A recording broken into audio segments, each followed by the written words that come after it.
Bahawa ni sibuk bincang tentang kalimah Allah. Kalimah Allah lafzul jalalah. Perkataan yang tak mampu dia terjemah dengan semua bahasa.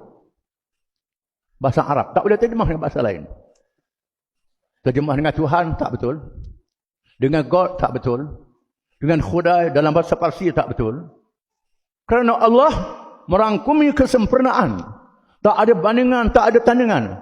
Yang layak disembah. Tak ada Tuhan, melainkan dia saja. Tak ada hukum, melainkan dia sahaja.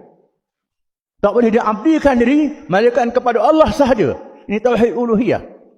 Orang bukan Islam, dia sebut Allah, tapi dia lantik berhala. Lantik patung. Lantik Isa anak Tuhan. Lantik Tuhan-Tuhan yang lain daripada Allah. Itu salah. Tak betul dengan makna asal Allah itu. Berdoa Allah, dia sahaja Tuhan. Dia perkataan Al-Ilah. Al-Ilah jadi Allah. Dia sahaja Tuhan, tak ada Tuhan yang lain. Ini tauhid uluhiyah. Yang disebut dalam La ilaha illallah. Tak ada Tuhan yang sebenar melainkan Allah. Tak ada peraturan melainkan peraturan Allah. Tak ada hukum melainkan hukum Allah. Semua patuh pada Allah Ta'ala. Tunduk kepadanya. Bila seorang nak masuk Islam, dia sebut dengan La ilaha illallah.